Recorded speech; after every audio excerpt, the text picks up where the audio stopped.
Bharatiya Janata party की सरकार ने जानबूझ करके समाजवादी पार्टी के राष्ट्रीय अध्यक्ष, प्रदेश के पूर्व मुख्यमंत्री की जो सिक्योरिटी है उसको विड्रा करने का काम किया है। आजमगढ़ में जो उनकी सिक्योरिटी थी उस घेरे को तोड़ करके एक नौजवान जो है वो उनके पास तक पहुंच गया। ये बहुत बड़ी सुरक्षा की चूक थी जिसके कारण से ये घटना घटी। हम लोग ये लगातार बात कर रहे हैं कि अखिलेश यादव जी की जो Z+ सिक्योरिटी थी उसको बहाल किया जाए और उनको और सिक्योरिटी प्रदान की जाए, क्योंकि हमको ये शंका है कि भारतीय जनता पार्टी समाजवादी पार्टी के राष्ट्रीय अध्यक्ष माननीय अखिलेश यादव जी की हत्या करवाने का प्रयास कर रही है। 4 PM न्यूज नेटवर्क में आप सभी का स्वागत है। मैं हूं क्षितिज कांत। सपा सुप्रीमो अखिलेश यादव बीते दिन आजमगढ़ में थे और आजमगढ़ में आपने देखा एक सिक्योरिटी फेलियर होता है। एक युवक जो सिक्योरिटी जो खांचा जो बना होता है उसको क्रॉस करके, बैरिकेड को क्रॉस करके अंदर पहुंच जाता है, जो 50 मीटर की जो दूरी होती है उसके अंदर पहुंच जाता है। उसके बाद सवाल खड़े होने लगते हैं पूरे प्रदेश भर में समर्थकों की तरफ से, आखिरकार जो Z+ सिक्योरिटी जो दी गई थी उसको वापस क्यों ली गई, उसको फिर से दे दिया जाए। हमारे साथ बात करने के लिए लखनऊ मध्य विधानसभा के विधायक रविदास मल्होत्रा जी हम बात करेंगे। Z+ सिक्योरिटी को लेकर के तमाम अब सवाल खड़े होने लगे हैं, आप लोग क्या सोच रहे हैं? भारतीय जनता पार्टी की सरकार ने जानबूझ करके समाजवादी पार्टी के राष्ट्रीय अध्यक्ष, प्रदेश के पूर्व मुख्यमंत्री की जो सिक्योरिटी है उसको विड्रा करने का काम किया है। और उसका परिणाम ये हुआ कि आजमगढ़ में जो उनकी सिक्योरिटी थी उस घेरे को तोड़ करके एक नौजवान जो है वो उनके पास तक पहुंच गया।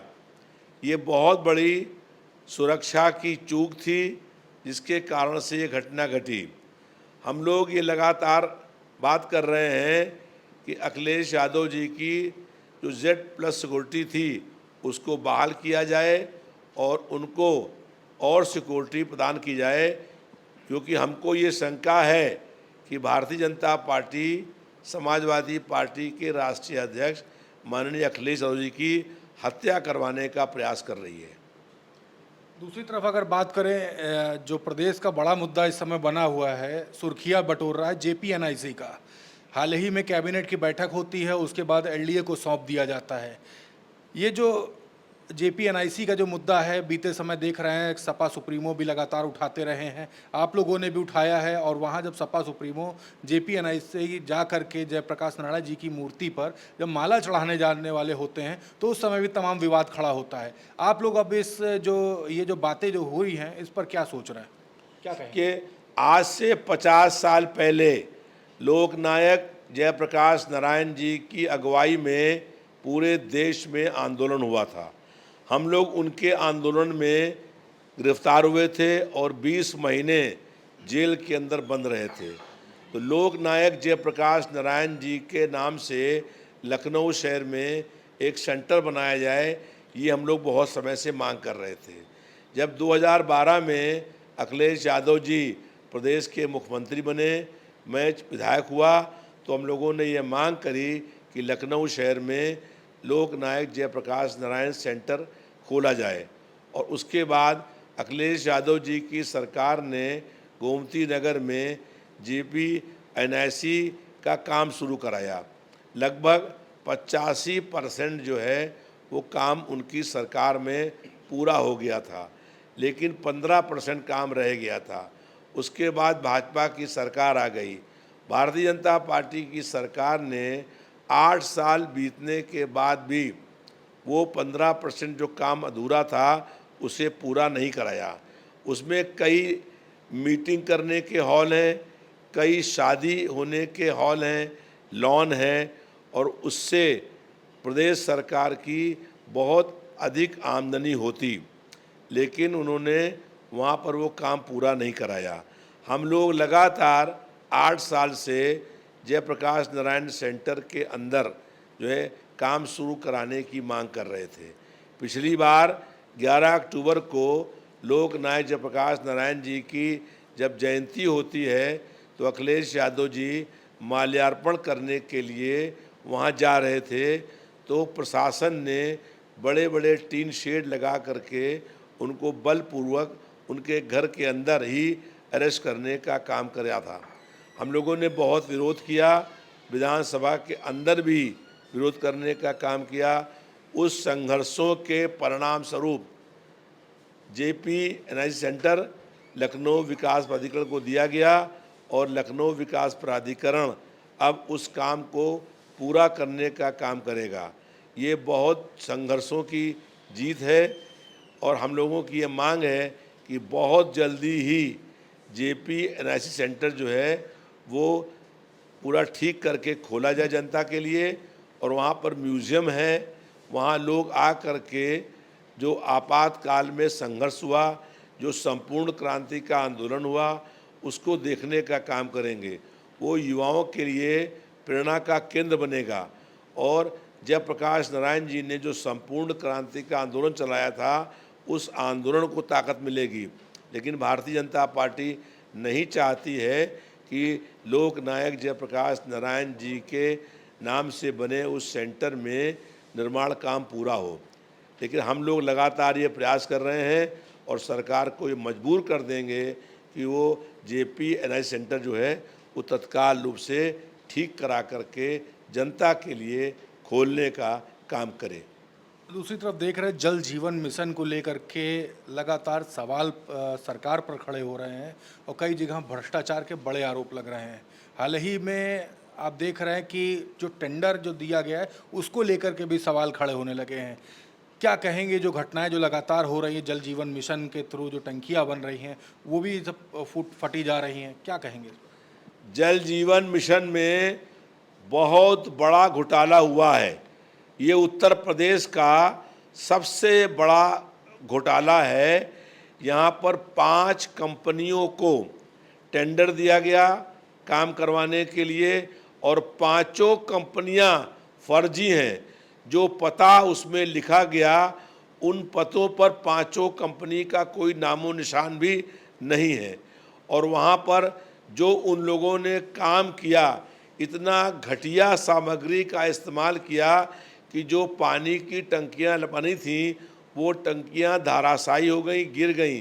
जनता पीने के पानी के लिए परेशान है और दूसरी ओर जो है वो जल जीवन मिशन में बहुत बड़ा घोटाला घपला होने का काम हुआ है।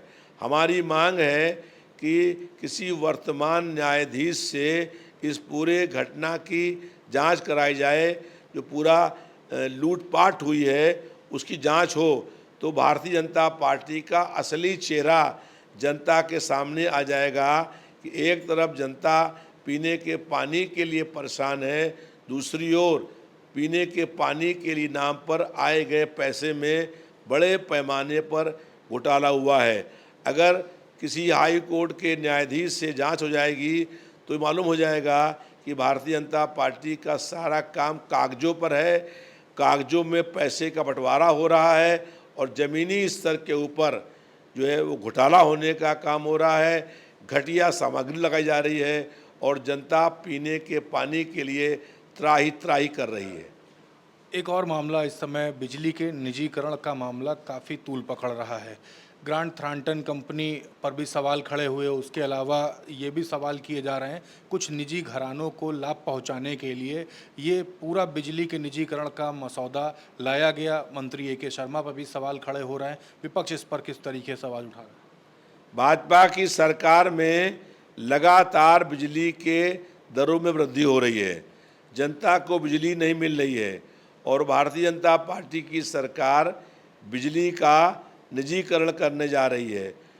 कुछ 2 बड़े पूंजीपति हैं, उन 2 बड़े पूंजीपतियों को लाभ पहुंचाने के लिए भाजपा की सरकार पूरे प्रदेश की बिजली को निजी हाथों में सौंपने का काम कर रही है।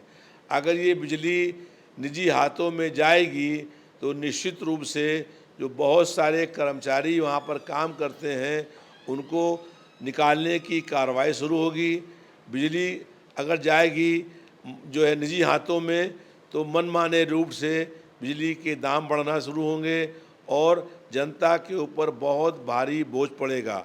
इसलिए हम लोगों की ये मांग है कि बिजली को निजी हाथों में न सौंपा जाए और बिजली में जो करप्शन हो रहा है, जो घोटाले हो रहे हैं और लगातार दाम बढ़ने के बाद भी बिजली लोगों को नहीं मिल रही है, उसकी पूरी जांच हो। जो लोग उसमें दोषी हैं उनके खिलाफ कड़ी से कड़ी कार्रवाई हो। बहुत बहुत धन्यवाद। तो आप लखनऊ मध्य विधानसभा के विधायक रविदास मल्होत्रा जी को सुन रहे थे। हम बात कर रहे थे सपा सुप्रीमो अखिलेश यादव की जो Z+ सिक्योरिटी जो हटा ली गई थी, उसके बाद आपने देखा बीते समय जो आजमगढ़ में जिस समय रैली चल रही थी, पब्लिक को संबोधन कर रहे थे, उस दौरान सिक्योरिटी थ्रेट होता है। पब्लिक के बीच से एक युवक सुरक्षा घेरा तोड़कर अंदर पहुंच जाता, उसके बाद तमाम समर्थक समाजवादी पार्टी के सवाल खड़े करने लगते हैं और पूछने लगते हैं सरकार से आखिरकार Z+ सिक्योरिटी कब वापस आएगी, कब बहाल होगी। इस तरीके के सवाल थे, हमने सवाल किए और बिजली के निजीकरण के मामले से लेकर तमाम पब्लिक से जुड़े हुए मुद्दे पर सवाल किए गए। आपके कोई सवाल हैं, सवाल कमेंट बॉक्स में पूछ सकते हैं और रिपोर्ट कैसी लगी कमेंट बॉक्स में ज़रूर लिखिए और जुड़े रहिए 4 PM न्यूज़ नेटवर्क के साथ। मैं हूं क्षितिज कांत, कैमरा पर्सन शुभम के साथ। धन्यवाद।